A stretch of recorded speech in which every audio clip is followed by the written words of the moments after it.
여러분 작년 7월에 난 기사를 제가 스크랩해 놨는데요. 국내 1000대 기업에서 소위 스카이라고 불리는 명문대 출신의 최고 경영자 비율이 얼마인가 조사를 했어요.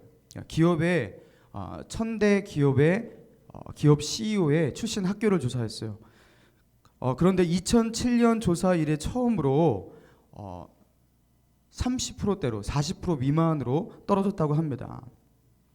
2007년 59.7%에서 계속해서 감소하고 있는 거예요. 그러면서도 여전히 여러분 이 명문대 출신이 기업의 CEO를 하는 비율이 압도적으로 많았어요. 단연 서울대가 뭐 비교할 수 없을 정도로 높은 수치로 1위였어요. 그 다음 여러분이 아는 연대, 고대 이런 대학들이에요. 그리고 학과 전공별로도 이게 차이가 많이 난대요. 자, CEO의 출신 학과를 보니까 경영학과 출신이 20.7% 제일 많았고요. 그 다음 경제학과, 그 다음 뜬금없이 기계공학과, 그 다음 화학공학과, 전자공학과, 그 다음이 법학과, 무역학과 이런 순으로 나갔다고 합니다. 회사의 CEO가 되기 위해서 학과도 중요한 것 같습니다. 여러분 이런 기사가 신문에 종종 나옵니다. 이런 것을 보면서 여러분 어떤 생각이 드십니까? 역시 명문대구나. 학벌이 참 중요하구나. 지금 내가 여기서 발버둥 치는 것이 내 인생을 결정하는 것이 아니라 이미 나는 결정되어 버렸구나. 이런 생각이 드는 거예요. 그리고 자기의 모습을 보면서 쉽지 않겠다 나는 이런 생각이 들기도 하고, 또 어떤 분은요 더러 이런 분도 있을 거예요. 나는 될 수 있겠다. 가능성이 있겠다. 여러분 그래서 우리는요 두 가지 삶의 패턴을 만들게 되는 것이죠. 첫 번째, 될 수 있겠다 이런 사람은요 어깨에 힘주는 삶을 살아가는 거예요. 상위 1% 안에 드는 권력자, 권력지향형, 여러분 이런 길을 걸어가게 되는 것이에요. 이들은요 어깨에 힘을 주면서 너희들도 잘 살고 싶으면 내 뒤로 줄 서란 말이야 하면서 자기의 튼튼한 어깨를 믿고 따라오라고 어깨에 힘 빡 주면서 살아갑니다. 두 번째 삶의 유형은 나는 어깨에 힘을 이젠 더 이상 줄 수가 없어요. 그러니까 어떻게 합니까? 어디 뒤에 줄 서야 할지, 여기 서야 할지 저기 서야 할지 라인 타는 거예요. 자, 줄서기 인생, 어디에 줄 서야 할지 줄 서는 것을 고민하는 그런 인생의 패턴입니다. 권력이 나에게 없는 것을 깨닫고 나에게 그 힘이 없다면 힘이 있는 사람 뒤에 줄을 잘 서야지 콩고물이라도 먹을 것이지 하면서 그거 찾아다니는 거예요. 그래서 허무주의 철학자 니체는요 인간의 이러한 성질을 간파했어요. 그래서 니체는 인간의 원초적 가장 강력한 본능은 다른 것이 아니라 권력의 의지라고 말했어요. 그리고 인간의 이 권력의 의지를 따라서 선택하고 판단하고 행동하고 빌붙고 권력을 추구하는 것이 인간이라고 했습니다.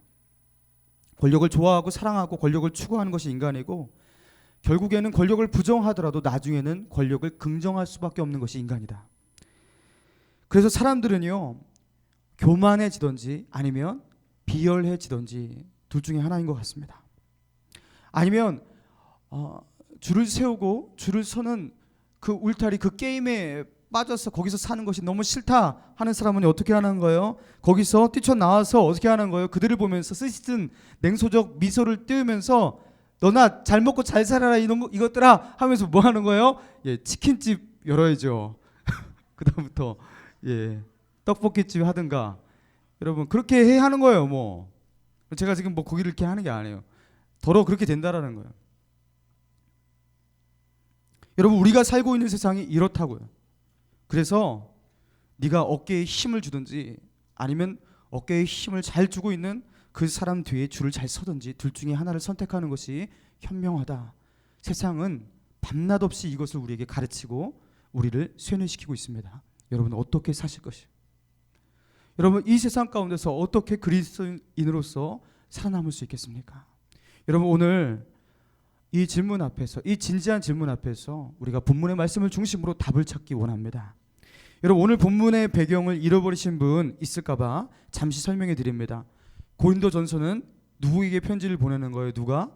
바울이 누구에게? 고린도 교회에게. 그런데 고린도 교회의 문제가 너무나 많은 교회였다고 제가 말씀드렸죠. 그런데 그 문제가 얼마나 많았냐면 음란의 문제예요.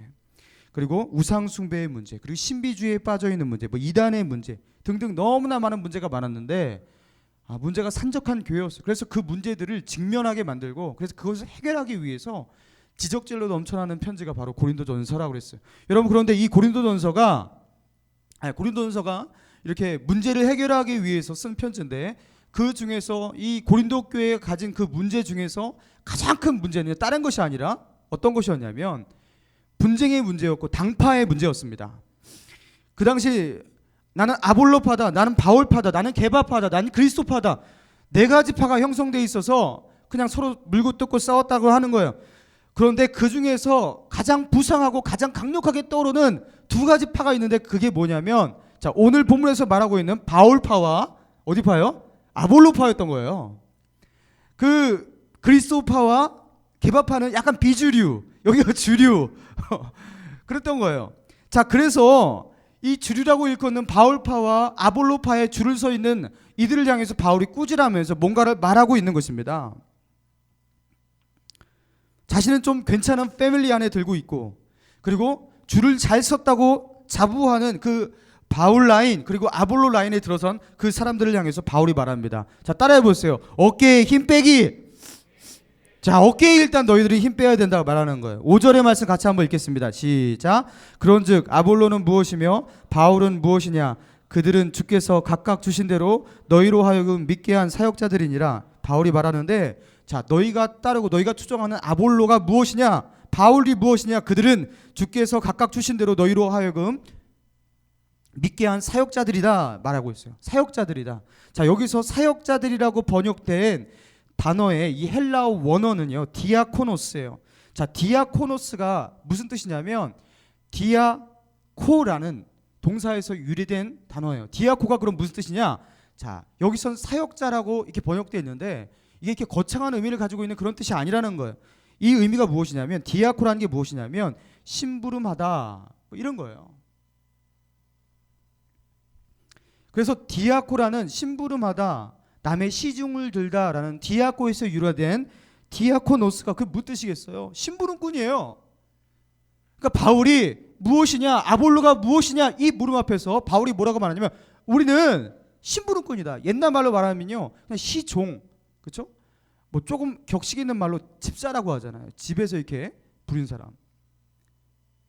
지금은 우리가 이게 성직이 됐지만 이 집사라는 것이요 옛날에는 그냥 시종이었어요. 시종. 그 시종이다 이렇게 말하고 있는 것이에요. 자 보십시오.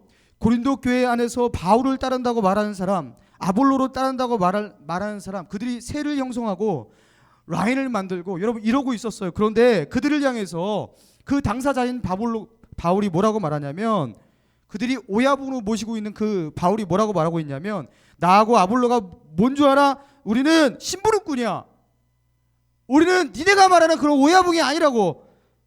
우리는 그냥 시종이야. 하나님 앞에서 그냥 노예일 뿐이야. 여러분 이렇게 말하고 있는 거예요. 그러면서 6절 7절입니다. 나는 심었고 아볼로는 물을 주었으되 오직 하나님께서 자라게 하셨. 그런즉 심는 이나 물 주는 이는 아무것도 아니로되 오직 자라게 하시는 이는 하나님뿐이니라. 여러분 7절 같이 한번 읽어볼까요? 7절만 시작. 그런즉 심는 이나 물 주는 이는 아무것도 아니로되 오직 자라게 하시는 이는 하나님뿐이니. 바울이 고린도를 개척해서 처음으로 고린도 지역에 복음을 전파해서 고린도 교회를 만들었어요. 고린도 교회의 개척자고 고린도 교회의 원로예요. 자 그래서 바울은 위대한 사람이에요. 대접받을 만한 사람이에요. 자 그리고 고린도 교회의 2대 목사로 바울의 뒤를 이어서 온 목사님이 있었는데 그 사람이 아볼로였어요. 그 아볼로를 통해서 고린도 교회에 부흥이 일어나고 성도들이 많이 성장했습니다. 아볼로도 참 대단한 사람이에요. 여러분 그런데 7절에서 바울이 자신과 아볼로의 사역을 뭐라고 말하고 있냐면 어떻게 평가하고 있냐면 뭐라고요? 아무것도 아니로돼 이렇게 말하고 있는 거예요. 여러분 이게 중요한 것입니다. 우리가 볼 때는요 참으로 중요한 것이 확실해요. 어깨에 힘을 좀 줄 만한 그런 업적들을 만든 것이 분명해요. 그렇죠? 대단한 사람들이고 대단한 일을 했다고요. 여러분 그런데 바울은 어떻게 평가하고 있습니까? 아무것도 아니로돼. 여러분 이게 포인트인 것입니다. 그리스도인이 세상에서 어깨에 힘주지 않고 교만하지 않고 권력에 집착하지 않고 진실된 그리스도인으로 살아남는 비결은 이거예요. 아무것도 아니로돼. 자신이 뭐 좀 된 것 마냥, 힘 좀 쓴 것 마냥 생각하는 그 버릇을 고치라는 것이죠. 하나님이 하시는 것이지 내가 하는 것이 아니다. 하나님이 이루는 것이지 내가 이루는 것이 아니다. 내가 지금 이만큼 이 모양 하고 있는 것은 하나님이 능력 주셔서 하는 것이지 하나님께서 가져가시면 나는 아무것도 없다. 하나님 밖에서 나는 그냥 개털일 뿐이야. 아무것도 아니로되. 여러분, 이 고백이 우리의 입술에 있고 이것을 내 마음 깊이 진심으로 할 수 있다면 이 사람은 쓰러지지 않습니다. 일본의 마스시타 전기의 창업자 마스시타 고노스케라는 사람이 있어요. 한때 이분이 그 회사의 사장으로서 신입사원을 이렇게 면접하면서 사원을 뽑을 때였습니다. 그때 신입사원에게 반드시 이런 질문을 했다고 합니다. 당신의 인생은 지금까지 운이 좋았다고 생각하십니까? 당신의 인생은 지금까지 운이 좋았다고 생각하십니까? 이 질문을 하는 거예요. 그리고 이 질문에 대한 답변을 들은 후에 그들 중에서 아니요, 나는 운이 좋지 않았다고 생각합니다. 저는 운이 없었습니다. 이렇게 말하는 사람은요, 무조건 낙방. 자, 그리고 저는 정말 운이 좋았던 것 같습니다. 한 사람은 합격. 이런 식으로 뽑았대요. 여러분, 한 거대 기업의 CEO라는 이 사람이 뭐 이런 운을 믿어도 되겠냐는 거야. 내가 열심히 노력하면 된다. 실력을 쌓고 정직하게 실력으로 승부하면 된다. 뭐 이런 것을 믿고 뭐 이런 것을 물어봐야 되는 거 아니겠습니까? 그런데 무슨 운을 말하냐는 거야. 그런데 마스시타 고노스케가 신입사원을 뽑을 때 그런 질문을 했던 그런 깊은 의도가 있었다고 합니다. 나는 운이 좋았습니다 라고 자기 입으로 말할 수 있는 그 사람의 심층 의식 가운데 뭔가가 작용하고 있다는 거예요. 그것이 무엇이냐면 자기가 운이 좋았다고 믿는 사람, 진심으로 믿는 사람, 이 사람은 지금의 나는 내 힘으로만 된 것이 아니라는 것, 그것을 믿고 있다는 거예요. 나 홀로의 힘으로, 혼자의 노력으로, 나의 계획으로 나는 절대 이렇게 될 수 없었는데 나는 운이 좋았던 것 같아. 그때 그 사람을 만나지 않았더라면, 그때 그런 기회가 나에게 행운같이 주어지지 않았더라면, 내가 이런 부모 밑에 태어나지 않았더라면, 그때 내가 그런 교육의 특혜를 받지 않았더라면, 그때 그 사람이 나를 불쌍히 여기지 않았더라면, 여러분 이런 많은 것들을요 한마디로 운이라고 표현했을 수 있다라는 거예요. 여러분 실제적으로요 이 마스시타가요 이렇게 이런 질문을 하고 이런 면접을 통해서 신입사원을 뽑고 이 신입사원이 회사의 과장급 이상의 중역으로 오를 그 시점에 이 마스시타 전기는요 최고의 전성기를 누리게 되었다고 합니다. 여러분 우리는요 운을 믿지 않습니다. 그래서 여러분도요 운이 좋았던 것 같습니다 라고 고백할 필요 없어요. 그러나 우리가 믿는 것이 무엇입니까? 보이지 않는 하나님, 그 하나님의 손을 믿습니다. 우리는 그 하나님을 믿는 믿음으로 하나님의 은혜입니다. 내가 이렇게 된 것은 하나님의 은혜입니다. 고백하는 거예요. 축구하다가 골 한 골 넣어도 뭐 골 한 골 넣을 수도 있잖아. 이런 게 하나님의 은혜입니다. 별 볼 일 없는 그 직장에 들어가도 하나님의 은혜입니다. 하나님의 은혜입니다. 고백하는 그 고백이 우리에게 있어야 한다는 거예요. 내가 했습니다. 제가 힘들지만 결국에 해냈습니다. 내가 힘 좀 썼더니 이렇게 좋은 결과가 자꾸 나오네요. 나 대단한가 봐. 결국에 이 사람은 어깨에 힘주는, 자기의 힘을 신뢰하며 살아가는 그런 못된 버릇을 가지게 되는 것이에요. 그리고 세상 사람들을 향해서 말하는 거예요. 너희 나같이 힘 없잖아. 그럼 내 뒤에 줄 서. 그리고 자기 뒤에 줄 세우는 그런 사람 되는 거예요. 자기의 세력을 만들려고 하는 거예요.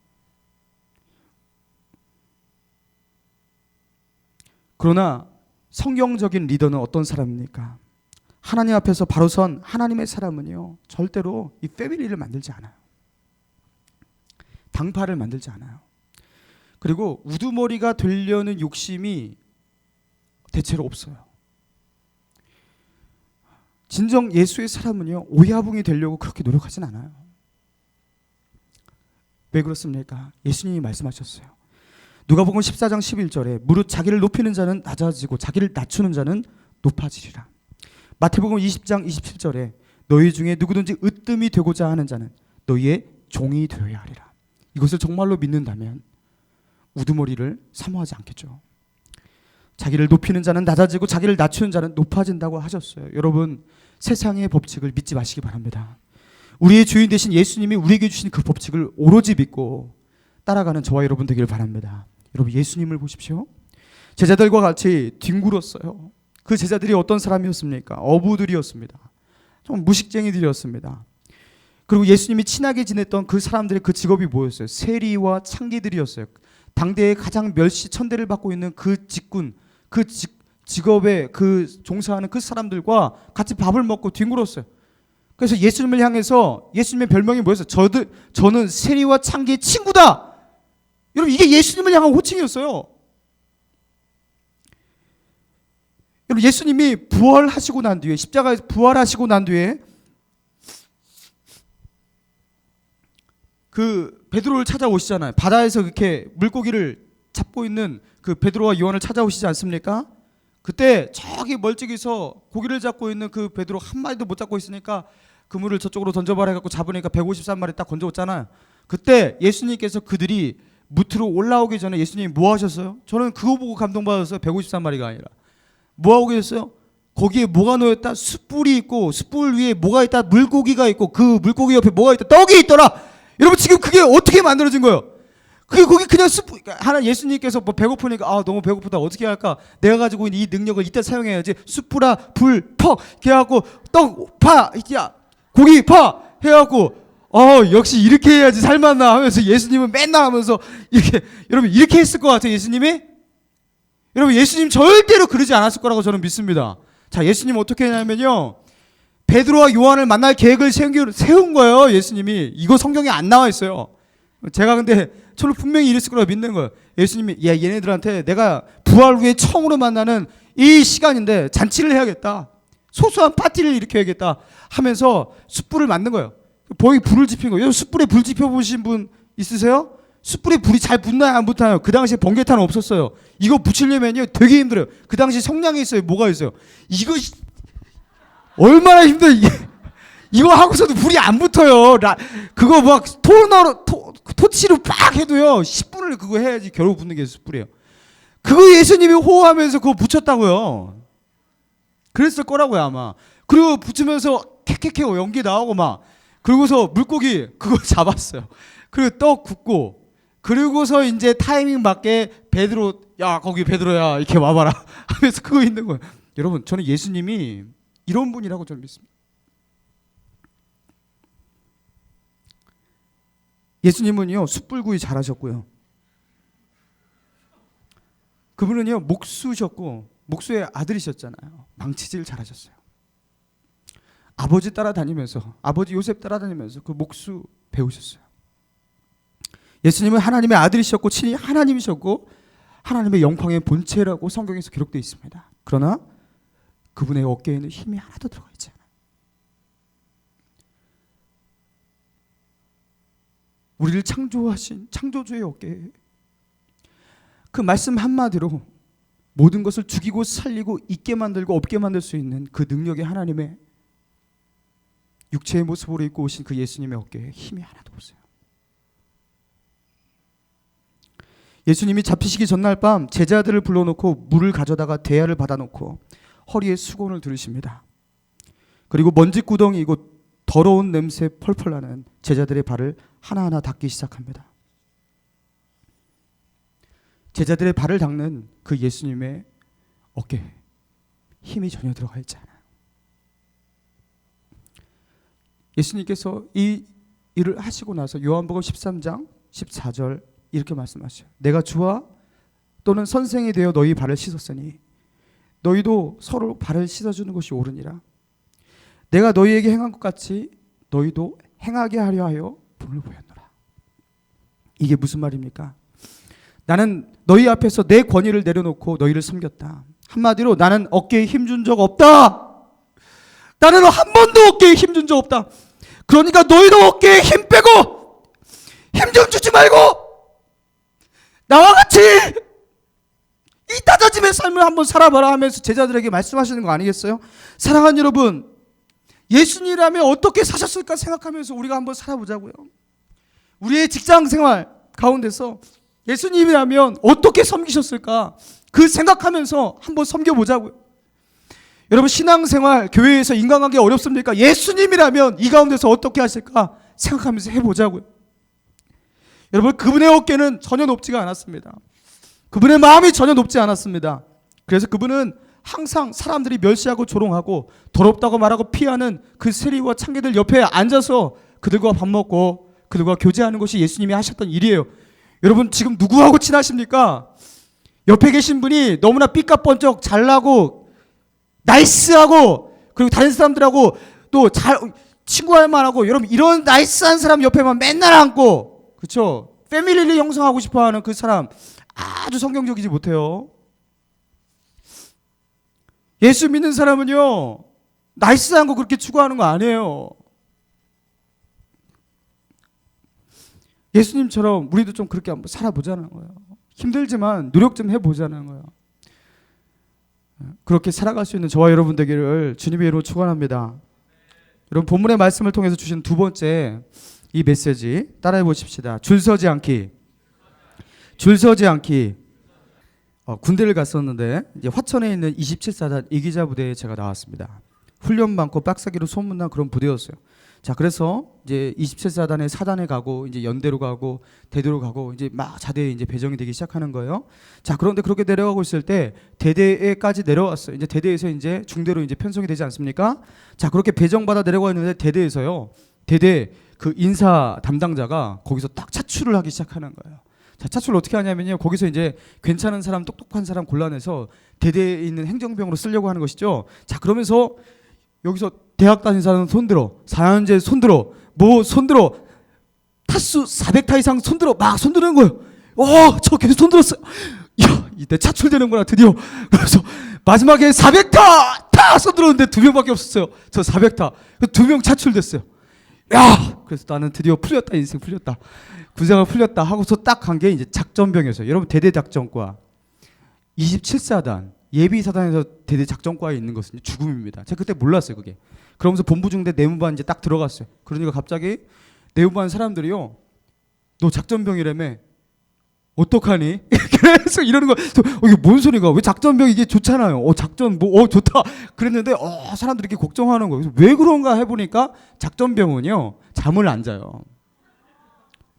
저는요 진짜 군생활에서 정직하게 5시간 이상 잔 적이 거의 없어요. 3시간, 4시간, 3시간, 4시간, 2시간, 3시간, 2시간, 3시간. 저는 거의 이렇게 생활했어요. 저는 군대 갔다 와서 몸이 다 망가졌었어요. 그래서 20대 때 몸이 너무 안 좋았었어요. 군대에서 너무 속된 말로 개고생을 했어요. 나가서 훈련을 받다가 고생을 한 그런 거면 좀 멋있을 것 같아요. 이렇게 알통도 튀어나오고 뭔가 이거 국군에 이렇게 근데 이거는 무슨 이게 뭔가 진액이 빠져나가는 느낌으로 이렇게 맨날 밤새고 막 이렇게 하는 거예요. 여러분, 그러면서요 제 군생활이 너무 힘들었습니다. 제대 그 말년에 그 위병소를 통과하면서 나가는 그 순간까지 저는 밤샘 작업을 했어요. 그래서 저는 위병소에서 딱 나갈 때 혹시나 뒤에서 야 다시 돌아와서 작업해 할까봐 막 뛰어갔어요. 전역하는 순간 한 30명이 동시에 전역을 했는데 저만 뛰어갔어요. 뒤에서 부를까봐. 저는요 진짜 한 달 동안 집 전화 절대 안 받았어요. 다시 오라 그럴까봐. 저는 강원도 쪽을 아예 동쪽을 바라보지도 않았습니다. 동쪽 자체를 싫어했어요. 강원 동쪽은 나 휴가 동쪽은 무조건 안 간다. 진짜로 저는 결혼하고 나서 서해안만 계속 갔어요. 동쪽은 절대 안 가요. 최근에 치유가 돼서 동해안 가기 시작한 거예요. 여러분, 저는 풀린 줄 알았는데 그때 꼬였습니다. 저는 그랬어요. 군대 가는 사람한테 이렇게 말해요. 차출당할 생각하지 마라. 줄 잘 설자는 거예요. 또 줄 잘 서야 돼. 줄 잘 설 생각하지 마라. 그냥 남들이 박격포 쏠 때 너도 박격포 쏴라. 다른 사람들이 그 총 쏘고 있을 때 너도 총 쏘고 군장 메고 행군하고 유격하고 그걸 피하지 마라. 그걸 피하려다가 나는 이렇게 됐다. 절대 피하지 마라. 여러분, 저는 개인적으로 그렇게 생각합니다. 하나님이요, 저의 이런 줄서기 본능, 하나님 앞에 줄 서야 되는데 줄 잘 서서 한번 풀리고자 하는, 편안한 길 걸어가고자 하는 이 줄서기 본능, 하나님께서 아셨던 거죠. 네가 그렇게 줄 서? 너 한번 꼬여봐. 나한테 한번 연단 좀 받아봐 하면서 하나님께서 그 2년 2개월 동안 저를 다루셨어요. 하나님의 뜻, 하나님의 비전과 무관한 줄서기, 하나님은요 반드시 다루십니다. 오늘 고린도 교회 성도들을 향해서 바울은 선을 그으면서 말하고 있어요. 고린도서 3장 9절입니다. 같이 읽을까요? 3장 9절 시작. 우리는 하나님의 동역자들이요 너희는 하나님의 밭이요 하나님의 집이니라. 자, 이거 결론적으로 말하고 있는데요. 이 말이요 참 이게 보면요 좋은 말이네 이렇게 말하죠. 이게 좋은 말이 아니에요. 이게 뭐냐면 지금 바울이 선을 긋고 있는 거예요. 어떤 선을 긋냐? 우리는 너희를 위해서 일하는 사람이 아니고 너희의 오야붕도 아니야. 그러니까 나 오야붕 취급하지 마. 그런 소리예요. 우리는 오직 하나님만 바라보고 하나님만을 섬기는 하나님의 동역자지 너희의 오야붕이 아니라니까 정신 차리란 말이야. 이 소리 하고 있는 거예요. 바울을 추종하는 바울의 사람들이 이 말을 들으면요 이게 섭섭할 만한 그런 말입니다. 바울에게 기대하는 말이 무슨 말이었겠어요? 나는 바울파다 말하는 이 사람들이 바울에게 기대하는 말이 뭐겠어요?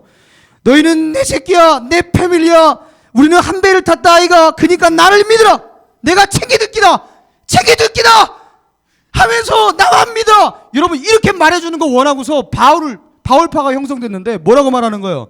나 따르지 말란 말이야. 나는 하나님의 사람이고 너희는 하나님의 집이고 이거는 다 하나님의 것이지 나는 아무것도 아니야 하면서 손을 딱 꽂고 냉정하게 말하고 있는 거예요. 줄 서지 말라고, 그렇게 하는 거 하나님의 뜻 아니라고 말하고 있는 것입니다. 여러분 우리가 따라야 할 것은 사람이 아니라고, 세상이 주는 어떤 기회와 성공도 아니고 권력도 아니라고 여러분 말하고 있는 거예요. 여러분 세상에서 여러분에게 다가오는 어떤 기회를 잘 잡아서 그것으로 삶의 성공을 취하기 원하는 거, 이게 줄서기 본능이죠. 이 줄서기 본능, 줄서기 습관 이거 안 버리시면요 하나님한테 평생도록 꾸중받습니다. 뭐만 자꾸 줄만 쓰면 자꾸 이상할 거예요. 잔말에 막 굴리다가 줄 딱 섰는데 잘 풀리듯하면서 결국 꼬여요. 될 것 같으면서 꼬여요.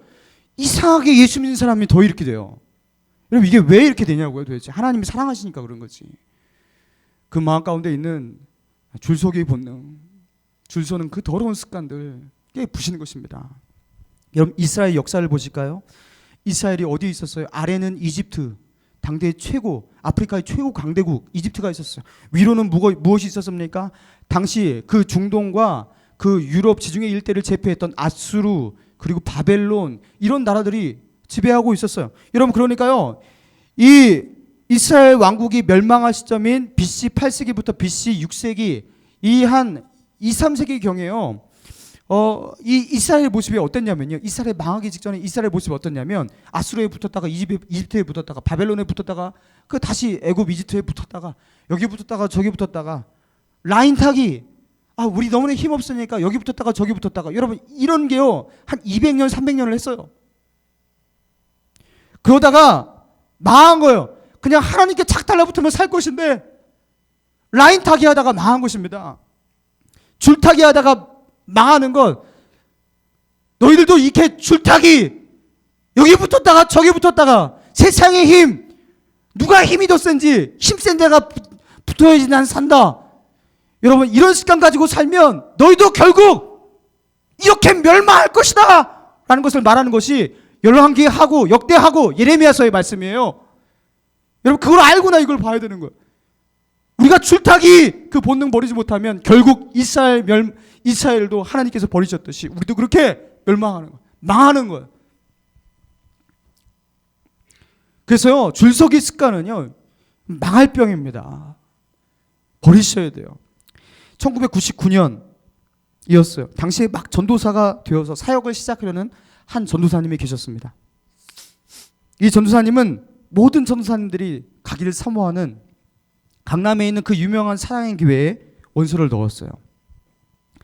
이 전도사님은 면접을 보기 전에 사랑의 교회 마당에서 간절히 기도를 드렸습니다. 주님, 당시 이제 오카는 목사님이 살아계실 때죠. 오카는 목사님 밑에서 사역을 배울 수 있게 해주시고 사랑의 교회에서 목회자로 성공할 수 있는 길을 발견하게 해주시옵소서. 간절히 기도를 했어요.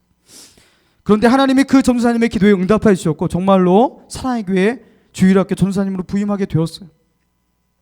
그리고 부임하게 된 그 첫날 그 교육부 담당 목사님이 이 전도사님을 데리고 오카는 목사님에게 이렇게 소개를 시킨 거예요. 참 좋은 분입니다. 앞으로 주일학교 사역을 참 잘하실 전도사님입니다. 칭찬을 하면서 소개를 했습니다. 그때 가만히 앉아있던 옥 목사님이 자리에서 일어나 이 전도사님 앞으로 다가오셨어요. 그리고 한마디의 돌직구를 날리셨다고 합니다. 너 사랑의 교회를 이용하러 왔지? 근데요, 이 전도사님이 아무 말도 못했어요. 옥 목사님 앞에서 나는 완전히 벌거벗겨진 느낌이었다. 알고 있는 거예요. 목회자들에 있어서 S라인 사랑의 교회거든요. 전사 때 사랑의 교회에 그렇게 지원을 했다라는 거 줄서기 하는 거 맞지? 아시는 거예요. 그리고 그때 그 섬뜩하고 그때 벌거벗겨진 그 치스러운 그 마음, 그 충격이 15년 뒤에 이제 목사가 되고 담임 목사가 된 뒤에 지금도 심장이 떨린대요.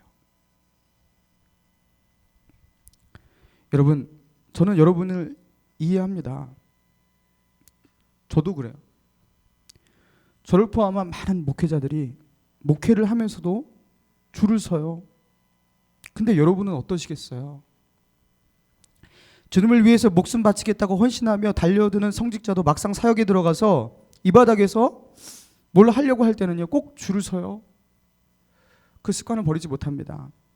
성공 좀 해보려고 하는 것이죠. 주님을 따르는 순수성 잃고 나 뒹굽니다. 그런데 이런 목회자들이 여러분에게 뭐라고 할 수 있겠어요? 세상의 성공주의를 버리고 주님 따르겠다고 이 길 온 사람도 결국에 성공주의를 붙잡고 세속적 성공주의적 그 습관 버리지 못하고 나아가는데 그게 우리의 실상인데 어떻게 여러분을 꾸질할 수 있겠습니까? 여러분, 그러니까요, 정신 바짝 차리라는 거예요. 적당한 신앙으로 지금 이러한 모습으로 살면 여러분 될 것 같습니까? 정말로 주님이 원하시는 그 삶을 살아갈 수 있다고 여러분 생각하십니까? 계란으로 바위치기 해요, 여러분. 주일날 와서 뜨겁게 한번 찬양하고 말씀 듣고 은혜 받았다고 아멘 크게 외치는 그 정도의 신앙으로 내가 좁은 길 가고 십자가의 길 걸어가고 예수님께서 인정하시는 진짜 믿음의 사람으로 살아갈 수 있다고 여러분 생각하셔요? 안 돼요, 안 돼. 목회자도 안 되는데 여러분이 어떻게 되겠어요? 여러분, 저 목회자 될 때 어떻게 하잖아요? 제가 그냥 죽겠습니다. 하나님 앞에서 그냥 저는 죽어도 됩니다.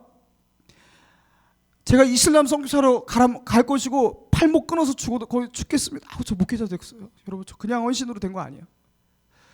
그 눈물 차철 흘렸어요. 목사 안수 받을 때도 그 헌신했어요.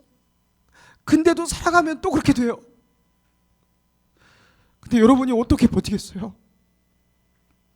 이렇게 헌신하고 작심해도 그게 안 되는 건데 어떻게 이걸 하겠냐는 거예요. 여러분, 안 돼요.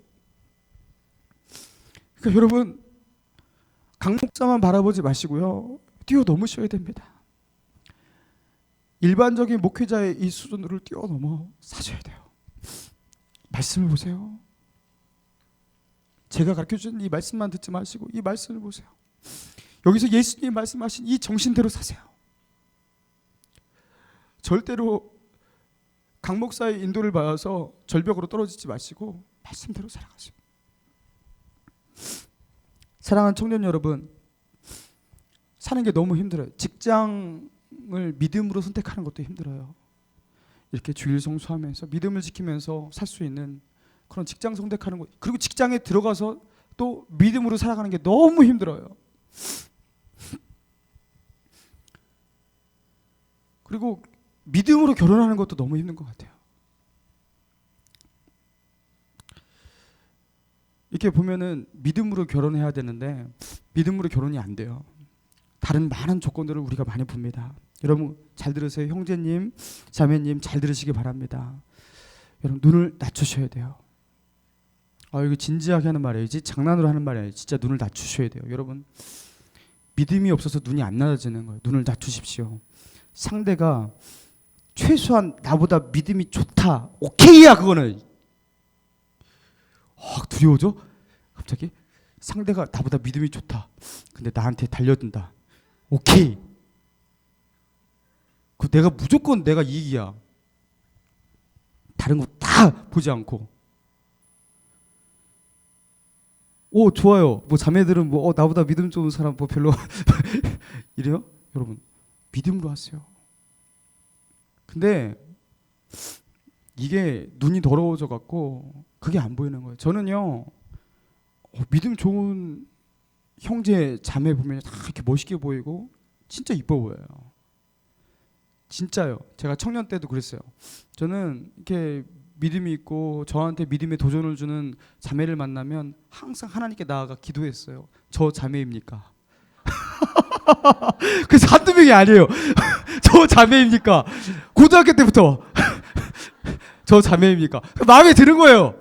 그러니까 믿음이 좋으면 마음에 드는 거예요. 친구한테 말도 못해. 친구는 걔를 여자로 안 본대. 걔는 뭐 별로래. 아무튼 말도 못해. 근데 나는 마음에 드는 거예요. 왜? 믿음이 좋으니까. 그냥 이뻐 보여요. 무조건.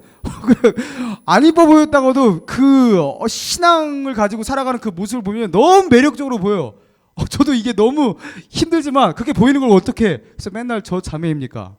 여러분 좀 그렇게 보였으면 좋겠어요. 여러분 예수 믿는 사람, 하나님을 정말 사랑하는 사람 많지 않습니다. 우리 신일교회 청년부 가운데 그런 진실되이 하나님을 사랑하는 사람이 있다면 좀 눈을 낮추고 다른 조건 좀 보지 않고 결혼하세요. 제가 많이 봤습니다. 정말 잘 살더라고요. 제가 이렇게 뭐 결혼 웬만하면 이렇게 여기 잘 만나서 하라 처음 이렇게 하는데 정말 잘 살더라고요. 여러분 절대 그렇지 않아요. 그 수입이 그렇게 중요하지 않더라고요. 좀 같이 좀 일하면 되잖아요. 너무 그러면 같이 오손도손 믿음으로 같이 새벽기도도 나오고 손 붙잡고 같이 봉사하고 얼마나 잘 사는지 몰라요. 여러분 눈을 낮추십시오. 그럼 믿음으로 아를 낳으십시오. 외모 그만 보고 믿음으로 사람을 만나세요. 사람 잘 골라서 그 사람 때문에 그 줄 타고서 인생 펴보자, 이 생각, 이 더러운 생각 버리셔야 됩니다. 이 자매님 잘 들으세요. 버리셔야 돼요. 시편 146편 3절 귀인들을 의지하지 말며 도울 힘이 없는 인생도 의지하지 말지니. 도울 힘이 없는 남자도 여자도 의지하지 말라는 거예요. 시편 146편 5절에 야곱의 하나님을 자기의 도움으로 삼으며 여호와 자기 하나님에게 자기 소망을 두는 자는 복이 있도다. 할렐루야. 따라해 보겠습니다. 어깨에 힘 빼자. 줄 서지 말자. 어깨에 힘 빼자. 줄 서지 말자. 자, 예수님처럼 바울처럼 어깨에 힘을 빼고 줄 서지도 않고 오직 주님만 바라보고 오직 주님만 닮게 하소서 기도하며 나아가는 저와 여러분 되기를 주님의 이름으로 축원합니다.